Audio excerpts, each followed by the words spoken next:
Shalom, shalom. Bonjour peuple de Dieu. Ici le révérend Gomelia Simian. J'aimerais ce matin exprimer vraiment envers vous qui continuez de me suivre, qui me suivez depuis le début, une certaine gratitude par rapport à vos messages, vos soutiens, qui motivent encore nos objectifs, qui motivent encore le fait que nous voulons atteindre avec vous les objectifs selon ce que le royaume nous a donné. Il faut dire que dernièrement, j'ai reçu la conviction d'enseigner sur les principes d'enrichissement selon le royaume. Donc le thème que j'ai commencé à traiter, c'est riche pour Dieu. En vérité, lorsque nous chrétiens, Dieu nous bénit d'une certaine façon ou d'une autre, nous sommes conscients que c'est lui qui est à la base de toutes choses. Dans le livre de Deutéronome, le chapitre 8, lorsque le Seigneur donne instruction par Moïse à Israël, il dit lorsque vous allez entrer dans la terre de promesse, la terre de bénédiction, ne dites pas à vous-même que c'est vous, c'est par vos forces que vous avez obtenu ces choses. Quand vous serez en train de manger, de bâtir des maisons, que personne ne dise que c'est par vous-même que vous avez fait ces choses-là. Donc nous sommes conscients selon ce que dit la Bible,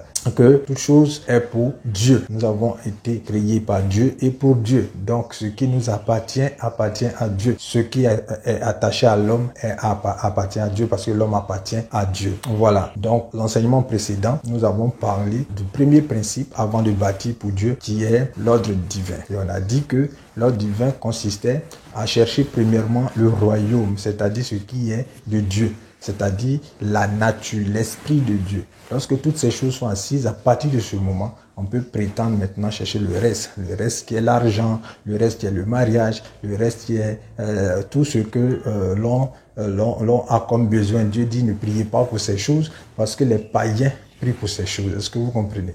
Donc lorsque nous sommes engagés dans la voie du Seigneur, c'est-à-dire dans la mentalité du ciel, du royaume, nous avons une certaine attitude à observer. Ce matin, je vais te parler du deuxième principe qui est le temps. Le temps marqué ou le temps de Dieu.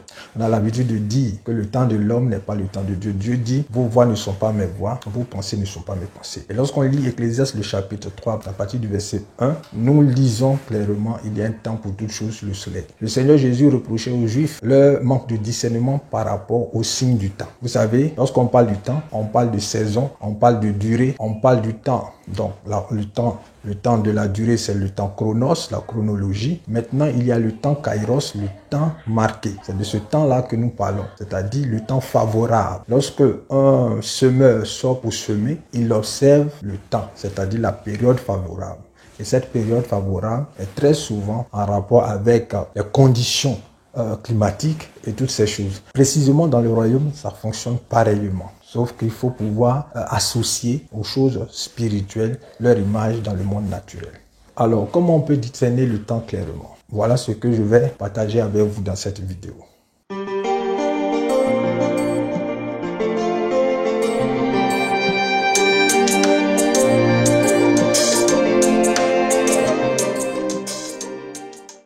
Aujourd'hui, je vais aller de façon concrète. Voilà. Ce principe m'a été révélé dans Hébreux le chapitre 11 verset 1 que nous avons l'habitude de lire. Je lis ce verset qui dit « La foi est une ferme assurance des choses qu'on espère, une démonstration de celles qu'on ne voit pas. » En d'autres termes, on ne peut pas parler de foi sans l'assurance. C'est-à-dire qu'une ferme assurance qui va confirmer qu'effectivement tu es dans ce temps. Donc c'est un signe. Est-ce que vous comprenez? La Bible dit aussi que la foi vient de ce qu'on entend de la bouche de Jésus. Donc, avant de t'engager notamment dans le mariage, avant de t'engager notamment dans le travail, avant de t'engager dans la création de ton entreprise, il faut t'assurer que cette parole, cette instruction que tu as entendue est clairement de Dieu et qu'elle vient de la bouche de Jésus-Christ. Maintenant, la Bible nous dit que tout ce qui est fait sans conviction est péché. Donc, la clé ici qu'il faut retenir, c'est que si je dois m'engager dans quelque chose, il faut que je sois sûr à 100% que cette parole est de Christ et que ma foi ne se détache pas. Selon qu'il est écrit dans le livre de Josué, le chapitre 1, à partir du verset 8, que cette parole, donc la parole qui est Christ, ne s'éloigne pas de ta bouche. Confesse-la jour et nuit et tu réussiras dans toutes tes entreprises. Voici la clé. C'est très simple. Voici la clé. Donc, si nous n'avons pas pu manifester les promesses de Dieu, c'est parce que nous n'avons pas eu suffisamment de foi. Parce que la foi, autant est l'assurance, le même chapitre d'Hébreux 11, verset 1 dit qu'elle est démonstration, c'est-à-dire elle est action. Tant que tu n'as pas posé une action, tu ne peux pas voir un résultat. Donc, si la parole de Dieu, sous toutes ses formes, t'a été révélée, tu as reçu ce qu'on appelle le réma, c'est-à-dire une révélation des Écritures ou des paroles de Dieu, à partir de ce moment, ce que tu dois faire, c'est d'appliquer. C'est lorsque tu appliqueras que tu verras. L'apôtre Jacques dit, si tu ne me montres pas tes œuvres, je ne pourrai pas dire que tu as la foi. Donc, ce sont les œuvres qui vont montrer aux yeux du monde que tu as eu la foi. Abraham a été appelé le père de la foi, juste parce qu'il a entendu une instruction de la part de Dieu. Sa conviction l'a poussé à agir sur cette parole et c'est pourquoi la foi d'Abraham a opéré. Est-ce que vous comprenez? Donc, le temps marqué de Dieu, c'est le temps où tu auras la foi. C'est le temps où tu auras la foi active. C'est le moment, c'est ce moment-là. Quand tu vas agir, c'est-à-dire que tout est prêt, Dieu va impulser lui-même.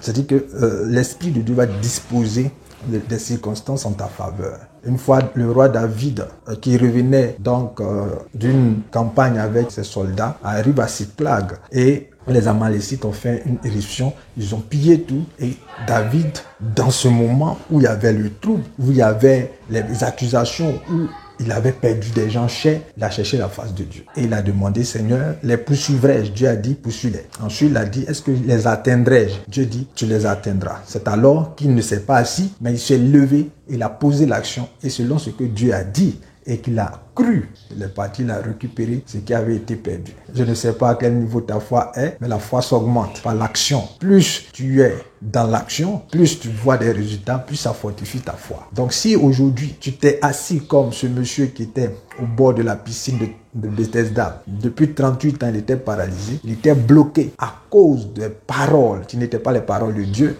mais qui étaient des paroles d'hommes, qui étaient les paroles humaines. Il se disait en lui-même, si je n'ai personne pour me soulever, je ne pourrai jamais. Mais avec Dieu, la Bible dit qu'il n'y a rien d'impossible à Dieu et tout est possible à celui qui croit. Donc si tu crois, à partir de ce moment, soit celui qui croit, il amène l'accomplissement à lui. Celui qui tarde à croire éloigne l'accomplissement de lui. Voici la clé que je vous donne ce soir par rapport à notre deuxième principe concernant riche pour Dieu. Donc, si j'ai cherché le premier principe, que maintenant je suis purifié, j'ai l'esprit d'honnêteté, j'ai la sagesse divine, j'ai l'esprit de Dieu, le royaume est venu à moi, ce que je dois faire maintenant, c'est d'activer la foi. C'est d'activer la foi, chercher la foi de Dieu pour une parole, et sur la base de cette parole, lorsque je vais agir, cela va fonctionner.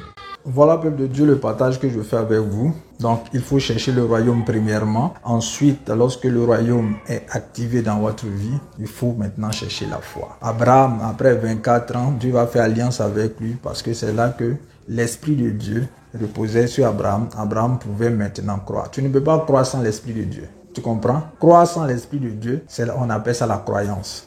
Mais la foi, c'est l'Esprit de Dieu parce que la foi est un don. Donc si tu n'as pas ce don, il faut demander, comme les disciples de Jésus ont demandé. Ils ont dit, Seigneur, augmente notre foi. En fait, ils avaient une certaine foi, mais ce n'était pas la foi pour opérer. Est-ce que vous comprenez? La foi pour opérer vient de ce que tu entends de la bouche de Christ. Et c'est cette foi qui va te pousser à agir. C'est comme si, et c'est un signe, tu ressens que c'est le moment favorable, tu ressens que c'est le temps, tu ressens que c'est la période, tu ressens qu'il faut agir. Et cette foi ne va pas te faire tarder, elle ne va pas te faire douter. Que Dieu te bénisse. À très bientôt pour une autre clé concernant être riche pour Dieu. Voilà. Donc si on applique ces choses-là, je crois par la grâce de Dieu que nous allons avoir du fruit et que ceux qui nous observent vont effectivement croire pour être sauvés. Parce que le royaume des cieux a besoin de financement pour pouvoir aller toucher des personnes au pôle Nord, des personnes à côté de nous. Et tout ça, ça a un coût. Voilà pourquoi il faut être riche pour Dieu. Il faut être riche pour Dieu. Que Dieu te bénisse. À très bientôt. Que ma vie soit une fleur, un parfum pour toi, Seigneur.